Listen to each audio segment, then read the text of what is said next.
Yeah. Hello and welcome to Virginia Outdoor Life. Thank you so much for joining us here this Saturday, the 17th of February. My name is Jim Hale, and of course this gentleman is Eric Burnley. Yes, indeed, I certainly am. Hey, and you had an interesting story going down there to North Carolina, Went down to Greenville, to Grady White plant, saw how boats are put together, and very interesting. I hope the folks will appreciate it. With the boat show coming up, starting today and running all through next week, I think a lot of people go in, they see the boats, they don't know how they're put together. Yeah, well, I appreciate it. I've already taken a peek. It's a great right? piece. Good. Yeah, you did a little crow hunting, did you? Yeah, that's coming up. Eric's piece is coming up later in the show, but I got to tell you, boy, I got a little jealous of you out there, hunting all those pheasants and everything. Right. I couldn't go out there with you to, where those rich folks hunt out there. All them rich people, and me. So I did something a little different here. We went out hunting this week for something that might surprise you. We went crow hunting. Yes, crow hunting, buddy. We headed west out to Capron and met up with Tommy Barham, who introduced us to a sport that's not only a lot of fun, but also very helpful to the farmers.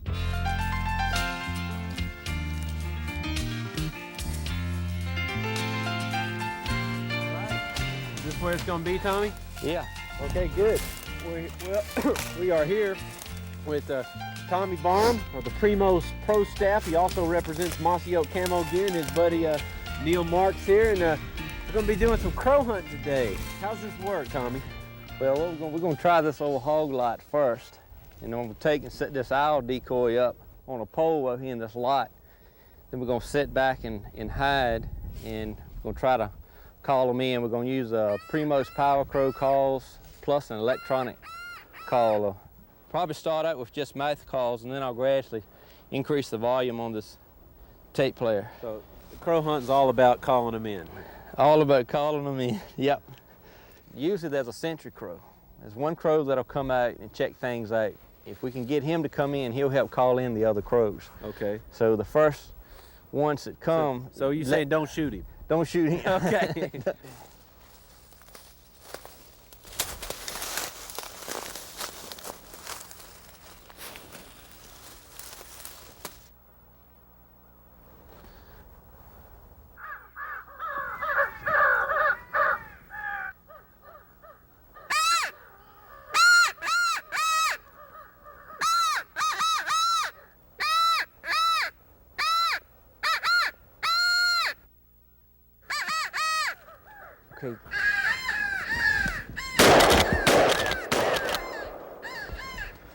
Okay, fellas, we done got one. All right. Let's go ahead to another spot and get some more.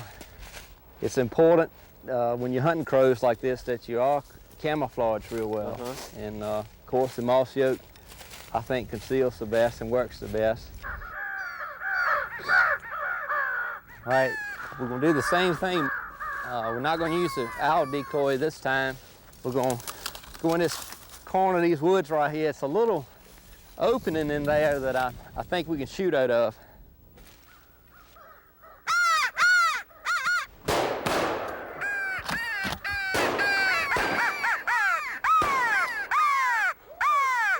All right. Okay. So here he is. All right. I'm 1 for 1. Well, 1 for 3 shots. Well, I got him on my first shot. Well, that's your first crow, isn't it? That's my first crow. Congratulations. All right. Woo, boy. Well, let's go try it again. All right, let's go do it.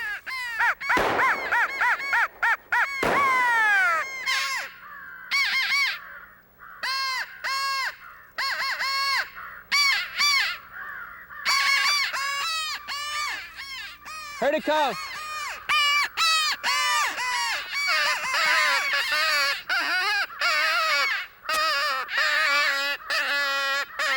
He's right there. Tommy, what'd you think about that, boy? They just took a turn right before they got over us, huh? Yeah, evidently they just call shy birds. They've been hunted before because they were coming good, but the whole time they floated off to the right and stayed a good distance. What would make them do that? They just been hunted before. Yeah. Let's try to set up at this house and see what happens. We're going to use the owl decoy this time and see if that'll help us. Just do the same thing we've been doing all morning.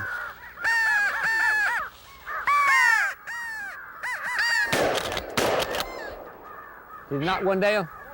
Yeah, we got one. He made a good shot on that one, about 40, 50 yards out. Good shooting. We averaging 1 crow a stop, ain't we? That's right. All right, we want to thank Neil, Marks, and Tommy so much. We had a great time out there, Eric, and I want to make a point here. You know, hunting crow, obviously, you don't eat crow. No. And it is a lot of fun to do, but it's not just, you know, because we're bloodthirsty. The farmers have got to get rid of these crows, so they devastate the crops out there. Yep. That's the way it's always been with crow hunting. The farmers would welcome you on their farm. When I used to do it years ago, you know, to shoot crows. They might not let you on there for deer hunting or something where they could lease it out for a lot of money, but if you just wanted to come shoot crows, no problem, they'd let you on there. And it's some kind of fun. It is fun. I got to tell you, hang tight, folks, because there's lots more to come. When Virginia Outdoor Life returns, we'll show you just what goes into some of the best fishing boats money can buy. It is amazing stuff, and it is right after this.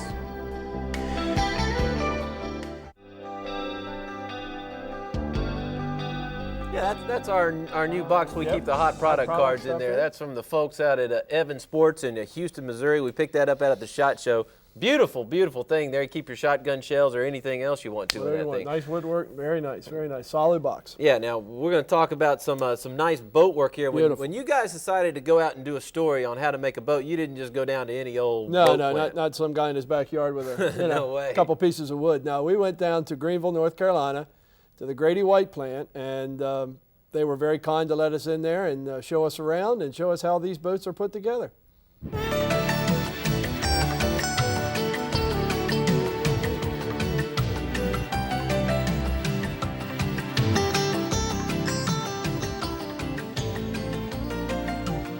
All of our fabrication processes start with a mold. The mold is the most critical part of building a fiberglass part because the mirror image of the mold will be reflected on the part. Right. If the part's not perfect, the mold's not perfect, the part won't be perfect. Right. Okay? So we start with the mold, and we'll prep the mold, we'll wax it, buff it, shine it, any kind of blemishes, we'll make sure those are corrected before we start a part.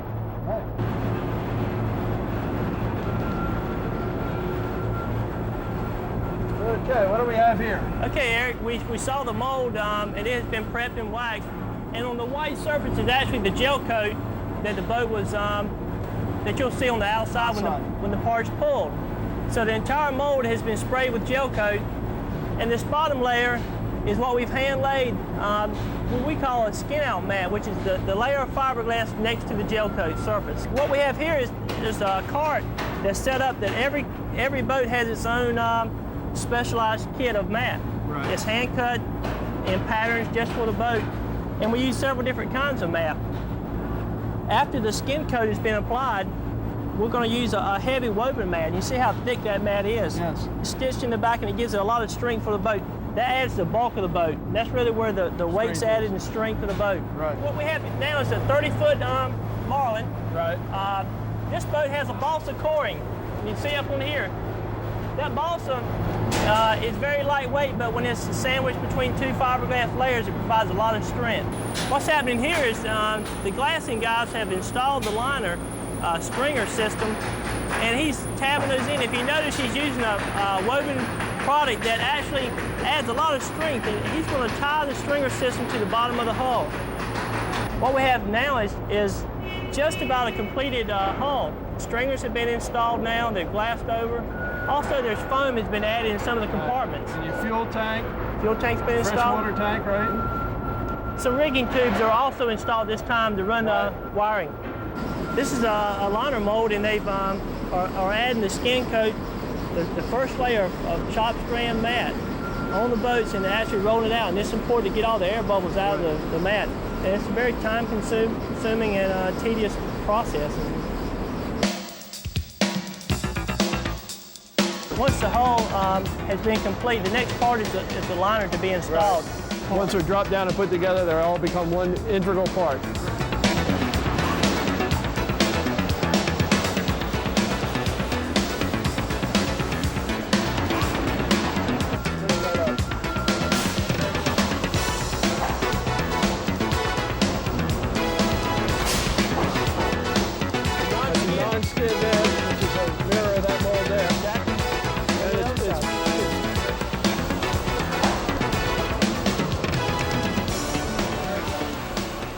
At this point, we're now going to start building the inside of the boat and actually dressing it up. Right. That's what I call. Putting on all the gear on. But you can notice the helm bulkheads are installed. Right. The cabin doors installed.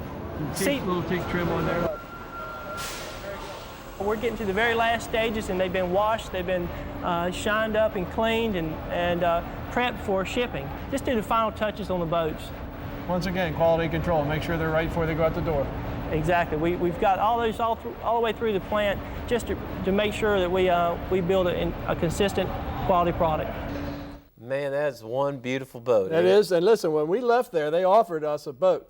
Yeah, we're going to be giving one away as a hot product, Well, right? no. They wanted us to take one, but Bibbo's wife wouldn't let him have one. I've already got one, so I said, look, my buddy on the show, he brought me back all that nice stuff from the SHOT Show. Thank you So I brought you the boat they gave us. Oh, that is, God, you are, look at that. What a guy. I try to take care of you. I mean, you know. You know, you are awesome, Eric. I tell you what, I don't know. That's a keychain, isn't it? No, it's a Grady White boat. It says so right on it. Yeah, sure enough. Gosh, you are just such an unselfish I kind am. of person. I truly am. And we you know, can learn from that me. really yeah. Oh, please. All right, folks. There's our boy. We haven't seen Bucky in a while. You know what I mean? He's up there. We got some nice Buckies in these pictures, Yeah, too, let me tell you. we're going to be talking about the deer harvest a little bit later. Right now, it is outdoor scrapbook time, and here we go. Let's check it out. Starting with Eddie Wyatt from Claremont with a striped bass, 31 inches, 15 pounds, caught last December near the Surrey Power Plant. Ooh, nice going, Beautiful Eddie, fish. baby. Number 2, Joshua Ryan, Nicholas Crowell of Chesapeake. They are posing with the collection of striped bass, and we have another, that is Joshua Ryan and Nicholas Crowell. I see, they're all one family, and they are a family of fine anglers right there. Way to go, youngsters, and keep those pictures coming in. Jump on it, boys. Okay, Michael Burgess from Franklin with an 8-point buck. If you check out those antlers, you'll see they've grown together in front. He hunts with the S&S Hunt Club in Newsoms, Virginia. Nice looking deer there. Yeah. Okay, BW and Adam James of Ononcock with a 33-inch 40 and a 40. My gosh, that's a 44-pound striper. That thing is huge. Good gosh. It is big. Caught 44 inches. Okay, 33-pound, 44 inches. There you go. That's what we're trying to say here. That was caught last November in Tangier Sound. Yeah. That's Okay. a nice fish. Number 5. Okay, is Thomas Coleman of Chesapeake, a spring turkey bagged $422.95. It was a 23-pound, 2-ounce bird with a 10.5-inch beard, and he hunts with the P&W Hunt Club in Suffolk. Yeah, turkey season is coming up. Soon Hopefully be we'll here. see some more of those. And Carrie, please excuse me if I butcher this, Carrie Lafreniere, or maybe it's just Lafreniere. Beautiful name and a beautiful fish. And a beautiful lady. 28-inch striper here, caught last season at the James River Bridge Pier. Keep those pictures coming in, ladies. Right. We'd love to put you on the show. And that's tough fishing off of a pier. Now, you have to kind of look at this real close. This was during the blizzard of '96. It was a horrible accident. Horrible thing. Terrible Rick Kellogg was tracking this deer during the blizzard, and according to the notes, it was taken in Prince Edward County. But even at that range, due to the snow, he missed. But we want to pay our condolences to Rick because he was just tireless in his pursuit of that buck. Tireless. I'm telling you, that is tough going. And how about this monster? What a oh rack. My gosh, look What at a this. rack. Jeffrey Stout out of Sedley with a 20-point non-typical taken. It did make the Boone and Crockett record book with a score of 197. So, folks, you've heard about some big bucks out there in Southampton County. There's some pretty good. It has been brought to my attention that, I know better. It's not Ononcock, it's Onancock. That's right. So before I go out to that Eastern Shore banquet. awards banquet, I don't want to get knocked upside the head or anything. I know better. No, okay? they're kind to people. Yeah, even me. It is hot product time, in case you didn't notice here on the show, and Eric's got them right here. Right here. They come from Virginia Beach Sports, from the camping department over there, and from the fishing department, of course. Show us what we got, Eric. Well, we got a triangle chair, a type of chair you could take out in the field, crow hunting or whatever. Right? And a nice fishing, beautiful that is fishing sweet. vest. This is a Columbia vest. This is nice. We give away all this nice stuff, and I don't get anything. Yeah. But anyway, very nice Columbia fishing vest. Beautiful. All right. Okay, we're going to Turn this upside get our right. box here Okay. and pick a winner right Pick now. a You can winner. go ahead and do it. Dun, dun, Oh, dun. look at all Race the down cards there, in there. Dave. How many have we got? We got 10,000 cards. I have to get a bigger box before it's all All over. righty. Looks like I'm going to say Pete Fawcett, Fawcett, from Virginia Beach. That sounds right to me. Yep, I think so. All right, way to go, Pete. You got some cool stuff coming your way. Pete, coming your now way. it's time to tell you about the Getaway Giveaway, the big drawing, just 2 weeks off. If you haven't entered yet, you better do it now. We've got another secret word this week. We'll reveal that momentarily. But first, here's what you can win. The grand prize, a fishing trip for you and 3 of your buddies aboard the Tuna Duck out of Hatteras, North Carolina. That's Jerry Shepard's boat, and he knows all the hot spots to hit off the coast, we guarantee you. We'll put you up, we're going to even put you up while you're down there. You'll be staying at the Comfort Inn in Buxton. We're also going to give you a custom rod and reel from Lighthouse Tackle in Norfolk. And perhaps, best of all, we're coming along and we'll make the trip a segment right here on the show. That's the grand prize, but there are other prizes as well. A complete hunting outfit courtesy of the good folks at Mossy Oak, plus a pair of beautiful Adirondack chairs we got sitting up here on the set right now from Fun and Play, and our buddy Ron These things Ritter are out well in built Newport and they are News. heavy. They are awesome. And this beautiful box we told you about a little bit earlier from the folks at Evans Sports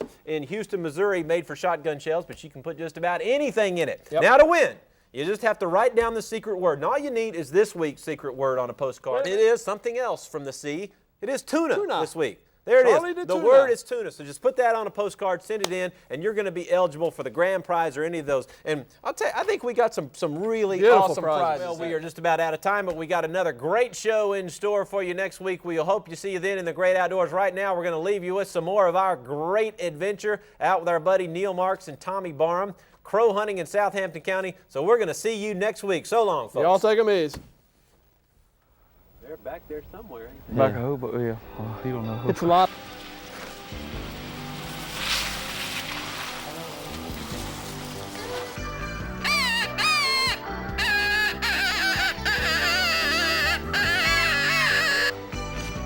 Even a blind mule find a corn then again. All right. That's it.